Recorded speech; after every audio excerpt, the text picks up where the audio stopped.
기도하면 더 잘 됩니다. 오늘도 나와 예배하는 여러분 모두에게 하나님께서 큰 은혜와 복을 충만히 내려주시기를 주의 이름으로 축원합니다. 여러분이 자녀를 애지중지 키웠습니다. 온갖 힘을 다해서 자녀를 키웠는데 어느 날 부모님을 떠나 자녀가 딴 길로 가버립니다. 여러분 가정에 며느리가 들어왔습니다. 그 며느리가 들어왔을 때 시부모가 며느리를 너무너무 사랑했습니다. 그리고 이런 얘기도 해줬습니다. 너는 우리 집에 들어온 복덩이야. 복덩이야.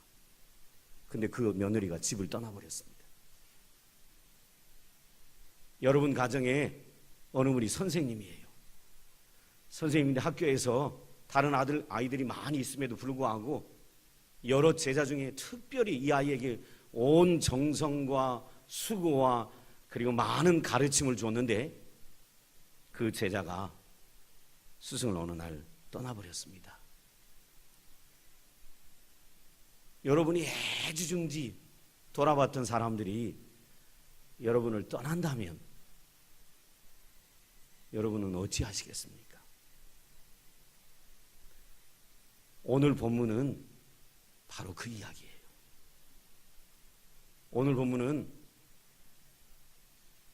예수님이 바닷가에서 모닥불을 피워놓고 모닥불 위에다가 떡과 생선을 올려놓고 고기를 굽고 아침 조반을 준비한 다음에 제자들을 불러서 아침 조반을 나누고 나서 예수님이 제자들에게 이렇게 묻는 이야기예요.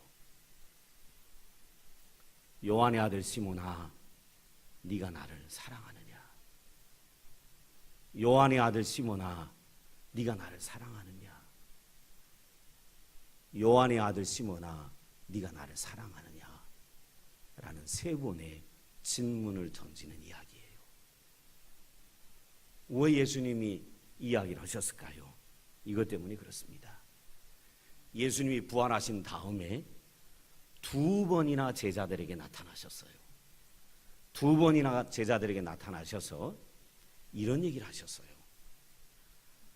아버지 하나님이 나를 보낸 것처럼 나도 너희를 보내노라. 너희들 잃어버린 자에게로 가라. 이렇게 사명을 주셨어요. 그러시면서 예수님이 덧붙여 얘기하시긴 뭐라 그랬냐면, 그런데 말이야, 내가 너희들보다 먼저 갈릴리로 가리라. 이렇게 얘기하셨어요. 내가 너희들보다 먼저 갈릴리로 가리라. 이렇게 얘기하신 이유는 뭐 때문이냐면, 예수님의 제자들이 예수님으로부터, 부활하신 예수님으로부터 뭘 받았어요? 사명을 받았는데도 불구하고 그 사명을 이런 표현을 써서 용서하세요. 내팽개치고 하나님이 나를 보낸 것처럼 나도 너희를 보내노라. 이렇게 사명을 주셨는데 사명을 내팽개치고 이 제자들이 갈릴리 어부의 삶으로 과거로 돌아갈 걸 아셨어요.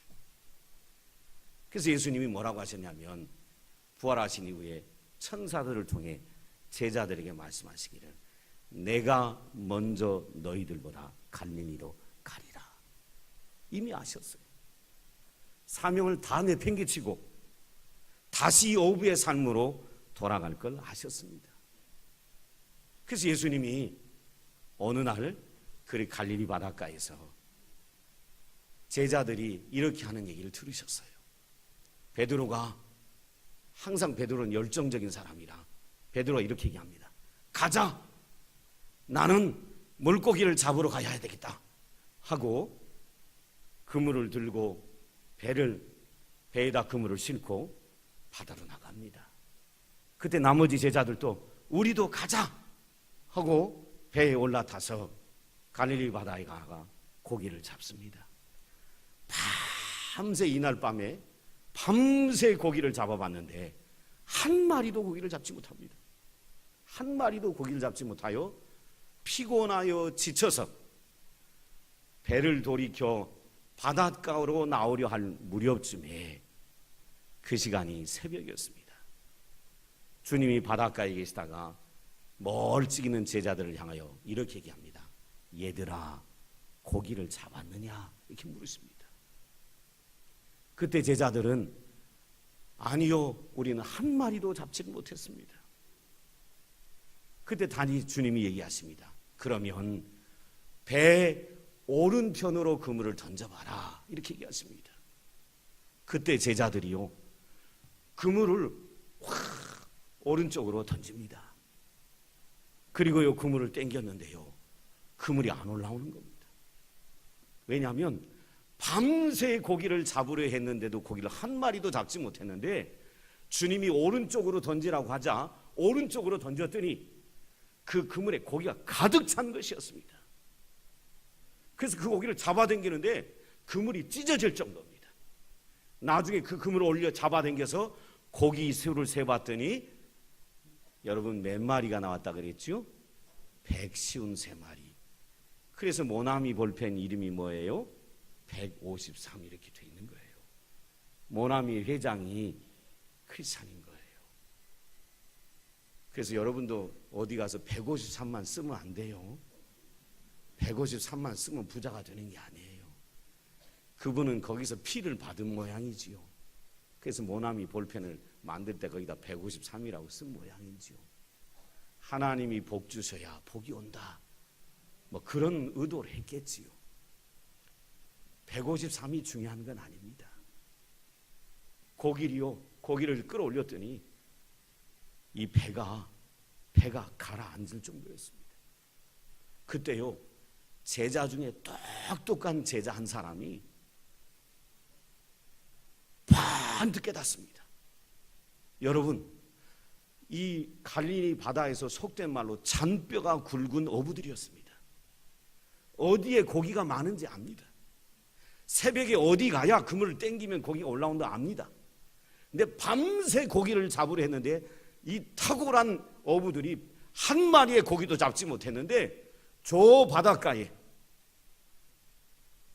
새벽녘이라 누구인지도 잘 보이지 않는데 저 바닷가에 있는 사람이 얘들아 고기를 잡았느냐?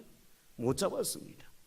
그러면 오른쪽에 던져라 라고 누가 얘기하는데 오른쪽에 던졌더니 땡기니까 그물이 찢어질 정도로 고기가 올라오는 것입니다. 누가 고기가 오른쪽에 있는 걸 알았을까요? 어떤 인간이 고기가 오른쪽에 있는 걸 알았을까요? 자기들 같이 잔뼈가 갈릴리 바다에서 수십 년 동안 살아와서 잔뼈가 굵은 사람도 고기가 어디 있는지 밤새도록 찾아도 못 잡았는데 누가 오른쪽에 있는 걸 알았을까요? 그러기에 그 제자 중에 똑똑한 깨닫는 한 제자가 있었는데 그가 즉시로 얘기합니다. 주님이다! 이 얘기한 분이 누구라고요? 주님이다. 이 얘기를 하니까 그때요, 밤새 고기잡이를 하다가 제자들이 다 지쳐 있었는지 옷을 벗고 있었습니다. 성경에 옷을 벗고 있었는데 그 중에 주님이다 라는 얘기를 하는 제자 얘기를 듣고 제일 먼저 반응했던 사람이 베드로였습니다. 베드로가 옷을 벗고 있다가 겉옷을 다시 두른 다음에 바닷물로 뛰어내립니다. 바닷물로 뛰어내려서 주님께로 다가옵니다. 여러분, 이 겉옷을 둘렀다는 말이 굉장한 의미가 있습니다. 베드로가 부활하신 주님을 만나고 두 번이나 만나고도 너무나 자기 자신이 하나님 앞에 자격 없는 죄인인 걸 알고 나 같은 사람은 주님의 제자가 될 수가 없어. 주님을 3번이나 부인하고 저주했던 내가 어떻게 주님의 제자가 돼? 그래서 갈릴리로 돌아가 다시 어부의 길로 가려고 했었는데 그런 마음에 베드로에게 불을 붙인 게 뭐냐면 주님이다 이 말이었습니다. 그 말에 베드로는 옷을 입고 있지 않다가 겉옷을 두르고 바다로 뛰어듭니다. 뭘 얘기하냐면 나는 다시 주님을 뭐 하겠다? 나는 다시 주님을 뭐 하겠다? 따르겠다는 거예요. 주님 주신 사명을 잃어버리고 옛생활로 돌아가려고 했는데 주님이다 이 말을 듣고 나는 주님을 다시 따를 거야 라는 결심을 하고 바다로 뛰어서 바닷가로 갑니다. 나머지 제자들은요, 가득 실은 고기를 끌고 배를 바닷가로 댑니다. 그리고 걸어 나옵니다. 그때 예수님은요, 새벽녘이었는데 장작불을 갖다가 모닥불을 피우고 계셨습니다. 그리고 그 위에다가 이미 제자들이 잡아온 생선이 아니라 이미 제자들을 먹이려고 생선을 굽고 계셨고요. 그리고 그 위에다가 떡을 또한 굽고 계셨습니다. 사명을 잃어버리고 딴짓하러 간 제자들을 위하여 예수님은요, 그 새벽에 사랑의 조반을 차리셨습니다. 그리고 제자들에게 이리 오라고 하십니다. 그리고 그들에게 떡과 그리고 고기, 생선을 주시며 먹으라고 하셔요. 이 생선과 고기를, 떡을 다 먹고 아침 조반을 먹고 마친 후에 예수님이 베드로에게 이런 질문하십니다. 베드로야, 요한의 아들 시몬아. 잘 들으셔야 합니다. 요한의 아들 시몬아. 예수님 앞에는 지금 7사람의 제자가 있습니다. 베드로를 포함한 7명의 제자가 앉아 있는데 예수님이 베드로에게 이렇게 물으셔요. 요한의 아들 시몬아, 네가 이 옆에 있는 6명이 나를 사랑하는 것보다 네가 더 나를 사랑하느냐? 이렇게 묻습니다. 이 6명의, 베드로를 제외한 6명의 제자들은 어떤 사람이냐면 예수님을 저주한 적이 없는 제자입니다. 예수님을 저주한 적이 없는 그 6명의 제자들이 나를 사랑하는 것보다 베드로 너, 나를 저주한 베드로 너는 이들이 나를 사랑하는 것보다 네가 더 나를 사랑하느냐라고 묻습니다. 여러분, 이 질문할 때 예수님의 질문에 베드로의 마음이 어땠을까요? 너무 괴로웠을 거예요. 6명은 뭐 한 적이 없다고요? 저주한 적이 없어요. 저주한 적이 없는데 베드로는 3번이나 예수님을 부인하고 저주했잖아요. 나 그 미친 사람 모른다고, 나 이단 그 예수 모른다고, 나 그 갈릴리 사람 미친놈, 나 그놈 모른다고 3번이나 예수님을 저주했는데 예수님을 저주한 적이 없는 6명의 제자들 앞에서 저주한 베드로에게 네가 이 사람들보다 나를 더 사랑하니? 이렇게 묻는 거예요. 이 말을 들을 때 베드로의 마음이 얼마나 괴롭겠어요. 얼마나 힘들겠어요. 이 미친놈이야, 내가 미친놈이야, 내가 미친놈이야, 내가 왜 그때 예수님을 부인했을까? 내가 왜 그때 예수님을 저주했을까? 나는 미친놈이야, 나는 배신자야, 네가 나를 사랑하느냐 물을 때 베드로의 마음이 심히 아프고 다른 제자들 앞에서 얼굴을 들지 못할 정도로 수치스러웠을 거예요. 자신을 미워했을 것입니다. 여러분, 왜 예수님이 베드로에게, 그렇지 않아도 괴로운 베드로에게 요한의 아들 시몬아, 이 모든 사람들보다 네가 더 나를 사랑하느냐? 이렇게 3차례나 물으셨을까요? 예수님의 의도가 뭐였을까요? 꾸짖으려고요? 이 나쁜 놈! 이 배신자야! 네가 그러고도 내 제자였어! 라고 예수님이 책망하시려고 네가 나를 사랑하느냐? 라고 3번이나 물으셨을까요? 아닙니다. 세 번이나 예수님이 베드로에게 물으신 이유가 있었습니다.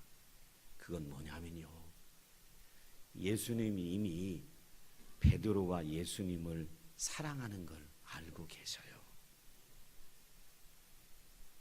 부인하고 저주하는 실수를 했지만 베드로가 예수님 사랑하는 걸 이미 하나님은 알고 계십니다. 그래서 그 베드로를 회복시켜 주시려고 하는 거예요. 여러분, 베드로가 예수님을 부인할 때 상황이 어땠는 줄 알아요? 예수님이요, 끌려서요, 대제사장 집 뜰로 끌려가 신문을 받습니다. 밤새 신문을 당하셨습니다. 그리고 예수님이 지쳐서 새벽녘쯤 됐을 때에 어느 여종이 와서 너도 예수를 알지, 너도 예수와 한 편이지 라고 얘기할 때 베드로가 세 번이나 예수님을 모른다고 부인하고 저주했습니다. 그리고 그 새벽녘에 대제사장 뜰 앞에, 날이 새벽녘이 되자 추우니까 그 대제사장 뜰 앞에 뭐가 펴 있었냐면, 뭐가 펴 있었지요? 숯불이 펴 있었어요. 베드로는 숯불을 향하여 앉아서 멀찍이는 예수님을 바라보며 세 번이나 예수님을 부인했습니다. 그 상처가 있어요, 베드로는. 그러기에 오늘 예수님은 이 베드로의 상처를 치유하고 회복시키시기 위하여 오늘 똑같은 장면을 예수님이 연출하십니다. 예수님이 제자들에게 밥을 지어주시고 요한의 아들 시몬아, 네가 나를 사랑하느냐라고 물으실 때 이 때가 새벽입니다. 그리고 예수님을 세 번 부인할 때 베드로는 숯불 앞에서 예수님을 세 번이나 부인했습니다. 오늘 예수님은 다시 베드로를 회복시키기 위하여 숯불 앞에서 베드로에게 묻습니다. 세 번 부인한 베드로에게 세 번 예수님이 묻습니다.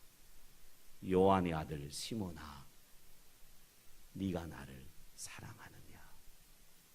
요한의 아들 시몬아, 이 사람들보다 네가 더 나를 사랑하느냐? 라고 세 번 묻습니다. 몰라서 물으실까요? 책망하기 위하여 물으실까요? 아닙니다. 책망하기 위함도 아닙니다. 모르셔서 묻는 것도 아닙니다. 이미 다 아십니다. 베드로의 답을 저와 여러분이 아시지요? 요한의 아들 시몬아, 네가 이 사람들보다 나를 더 사랑하느냐라고 물을 때에 베드로가 했던 답이 뭡니까? 주여, 그러하시나이다. 내가 주님을 사랑하는 줄 주께서 아시나이다. 베드로가 고백했어요. 이미 베드로가 예수님을 사랑하는 걸 알아요. 근데 왜 물으셨을까요? 이것 때문에 그래요. 베드로가 공개적으로 예수님을 세 번이나 사람들 앞에서 부인했던 것입니다. 그런데 이제 예수님은 다른 6명의 제자들 앞에서 공개적으로 베드로가 예수님을 사랑한다는 사랑의 고백을 함으로 치유되고 회복되기를 원하셨던 것입니다. 예수님의 사랑이 담겨 있었던 질문이었던 것이지요. 실패했다라고 생각하는, 자격 없다라고 생각하는 베드로에게 그 실패와 자격 없다고 생각하는 그 생각에서 다시 일으켜 세워서 제자의 길로, 사명의 길로 예수님이 데리고 가시기 위한 예수님의 특별한 사랑이 담겨 있었던 것이지요. 오늘 이 예배에 나온 평안의 가족 여러분, 오늘도 예수님은 우리에게 묻습니다. 김 집사야, 박 집사야, 네가 나를 사랑하느냐? 여기 교인이 수백 명이 와 있는데 이 사람들보다 네가 더 나를 사랑하느냐? 이렇게 저와 여러분에게 묻고 계십니다. 예수님은요, 우리 책망하려고 그렇게 묻고 계신 게 아닙니다. 몰라서 묻는 것도 아닙니다. 예수님은 우리를 너무나 잘 아십니다. 저나 여러분이나 예수님 앞에 딱 서면 베드로처럼 우리는 이런 고백할 수밖에 없습니다. 주님, 저는 자격 없는 자입니다. 수없이 예수님 부인했던 자입니다. 수없이 예수님 저주했던 자입니다. 수없이 예수님 원망했던 자입니다. 우리는 자격 없는 자예요. 베드로만 자격이 없는 게 아니라 우리도 자격이 없는 자예요. 그런데 예수님은 우리에게 나와 예비하는 저와 여러분에게 오늘 이렇게 물으셔요. 누구야? 네가 나를 사랑하느냐? 이 모든 사람들보다 네가 나를 더 사랑하느냐? 라고 묻고 계십니다. 여러분, 저와 여러분이 주님 앞에 숨길 수 없는 사실이 하나 있습니다. 그게 뭐냐면 우리는 종종 믿음의 삶에 실패합니다. 아니요, 종종이 아니라 너무나 많이 실패하지요. 여러분, 우리는 은혜 받을 때마다 다짐합니다. 하나님 앞에서 살아야지. 하나님 가까이 해야지. 기도하며 살아야지. 새벽에 나와 기도해야지. 평생 기도하며 살다가 주님 앞에 서야지. 수없이 다짐하고 수없이 다짐하는데 베드로처럼 우리는 얼마나 많이 실패하는지 모릅니다. 하루만 지나면 그 다짐은 다 온데간데 없습니다. 다 사라지고 믿음의 삶에 실패하는 연약한 자들입니다. 여러분, 우리 교회는 훈련하지요. 훈련합니다. 영적 성장에도 지름길이 있습니다. 그 지름길을 알려드리려고 양육과 훈련을 합니다. 그러면 훈련받는 사람들이 양육반을 받을 때 다들 좋아합니다. 구원의 확신, 사죄의 확신, 기도응답의 확신, 인도의 확신, 승리의 확신에 가는 말씀을 들을 때 너무 좋아합니다. 그리고 하나님에 대한 신뢰와 확신을 갖습니다. 그리고 믿음에 견고하게 선 것 같습니다. 그리고 훈련받아서 하나님이 쓰시는 역사의 주역이 되어야 되겠다고 마음을 먹고 달려가야 되겠다고 다짐합니다. 그런데요, 양육반이 끝나고 다음 과정이 오면 그 훈련에 대한 마음이 온데간데 없이 다 사라져버립니다. 우리는 믿음에 대한 자주 실패하지요. 지난주에도 교회에 일할 일꾼들을 세웠습니다. 오늘도 직분자를 세우고 또 우리 교회 또 다른 교구의 일꾼들을 세웁니다. 그런데 일꾼들을 세울 때마다 여러분도 다짐합니다. 그래, 하나님을 위해 열심히 살아야지. 열심히 섬겨야지. 열심히 헌신해야지. 충성해봐야지. 이런 다짐합니다. 그런데요, 금방 믿음에 실패하지요. 사람들의 이 말 저 말 때문에 낙심하고 주저앉아버리고, 알아주고 인정하지 않는다는 말 때문에 주저앉아버리고 낙심해버리고, 그리고 내가 뭐 하려고 일하나 라고 생각하며 옛날로 돌아가 버리려고 하는 것이 베드로와 제자들만의 모습이 아니라 저와 우리들의 모습이지요. 연약하여서 저와 여러분이 자주 믿음에 실패하는 걸 볼 수 있습니다. 이런 자격 없는 우리에게 주님은 오늘도 이렇게 물어보십니다. 우리를 책망하려고 물어보는 게 아닙니다. 김 집사야, 이 집사야, 네가 나를 사랑하느냐 물으십니다. 책망하려고 물으시는 게 아니에요. 아셔요. 우리가 주님 사랑하는 거 아셔요. 그런데 우리가 믿음이 연약하여 자주 실패하는 걸 아셔요. 그럼에도 불구하고 우리에게 물어보셔요. 네가 나를 사랑하느냐? 왜요? 우리를 다시 일으켜 세우시고 회복시키셔서 우리를 사명의 길로 데려가시려고 하는 주님의 사랑의 마음이 담겨 있는 것이지요. 오늘 나와 예비하는 성도들에게 제가 도전합니다. 여러분, 다시 여러분 주변의 사람들을 섬기는 자리로 돌아가십시다. 그곳이 셀이라면 셀장만이 아니라 내가 셀장이 아니지만 다시 그 주님의 사랑을 기억하고 셀 가족을 돌아보는 자리로 돌아가십시다.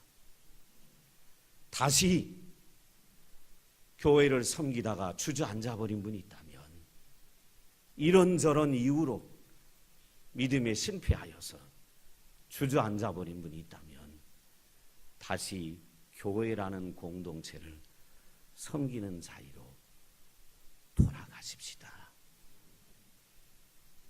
돌아오라고 주님이 오늘 이 새벽에 찾아오셔서, 이 오전에 찾아오셔서 우리에게 물으셔요.